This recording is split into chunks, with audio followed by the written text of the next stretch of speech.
Okay, so how do you deal with pre-game or tournament jitters if you're an athlete? That's what we'll look at in today's Ask Yuri video. Ask Yuri. You've got a health and fitness question? I've got an answer.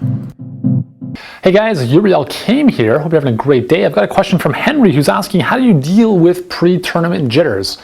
So this is a great question because if you, in case this is the first video you've ever watched, I actually played professional soccer for a number of years, and up until 24, that's when I retired, my whole life was about soccer. So I've played in a lot of tournaments, a lot of big games.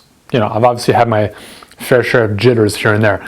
So, okay, first thing we need to understand is that there is a certain amount of arousal that is beneficial. Okay, so if you go into a game and there's kind of like this bell shape, or this kind of I don't even know how to describe it. Basically, there can be too little arousal and too much arousal. Essentially, there can be too little stress and too much stress, if you want to think about it that way. So you go into a game and you're freaking out. You're like sweating buckets. You're throwing up in the bathroom. You've got diarrhea. That would be the too much anxiety, too much stress side of things, and that is going to drain your body. Because what that does is cortisol and epinephrine are two stress hormones that, when you feel like that, go in your body and break down energy reserves for immediate glucose. And if you feel like that several hours before a game, by the time the game starts, you're going to be drained. Okay?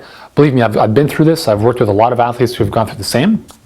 On the flip side, you want a certain amount of arousal so that by the time the game is ready to start, you are primed and ready to go. Okay, so it's how do you mitigate that?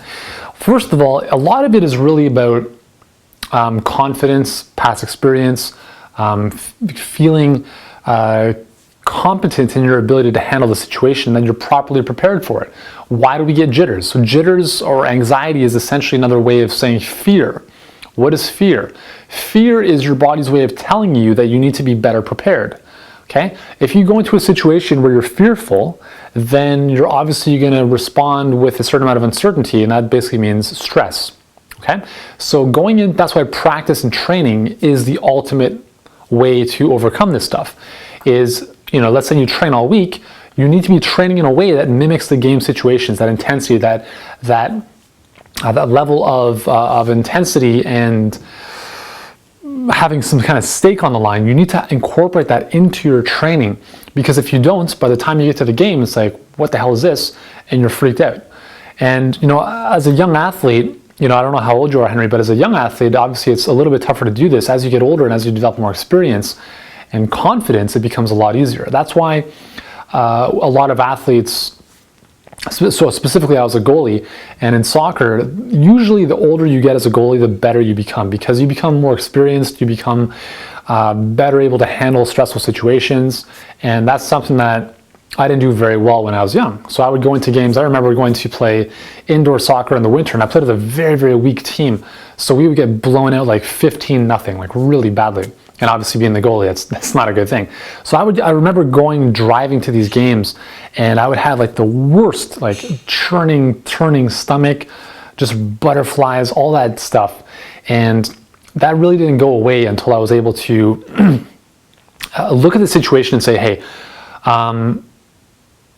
again, a lot of it is the meaning and how we interpret a specific situation. So if you can go into that situation and give it some type of meaning where you can think about how you can be of better service to your team instead of always focusing on you. Here's one of the things I found with a lot of athletes: they're always focused on them, my performance, me. When the focus is on you, that's when you become stressed out. When you focus on what do I have to do to better serve my team to achieve this goal, it alleviates a lot of stress off you. Now, if you're an individual like a tennis player or a golfer or something like that, that's a little bit different. But you need to find ways to manage your states. And there's a lot of different, pre-game rituals and different things you can do, whether it be meditation or deep breathing or things like that. But visualization is also very powerful. So if you're training throughout the week, one of the things I used to do is before a game, the night before, I would literally visualize the entire 90-minute game in fast forward. I would see myself in different situations. If somebody came down on an angle and they shot here, how I would dive and how I would catch the ball. And always see yourself performing at the pinnacle of your performance. Don't see yourself making mistakes. You need to train your mind to see yourself performing at your best. And it might not be natural, so it's something you need to repeat often. It's like training your muscles. You need to train your mind to see and experience what you want to have happen on the field, on the ice, on the court. Okay, so we'll just kind of leave it at that, Henry. Hopefully that gives you some good stuff to think about. And I think it's a great question, because this is stuff that can translate into any area of life. It could be a job interview, it could be a test, it could be a driving lesson, right? So a lot of this stuff comes down to confidence, and confidence is developed with training. Okay, and that can be mental and obviously on the field type practice. So there we go.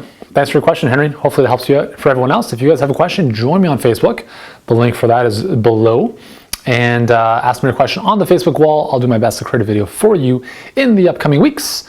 And until then, have a great day, and I'll see you in the next video.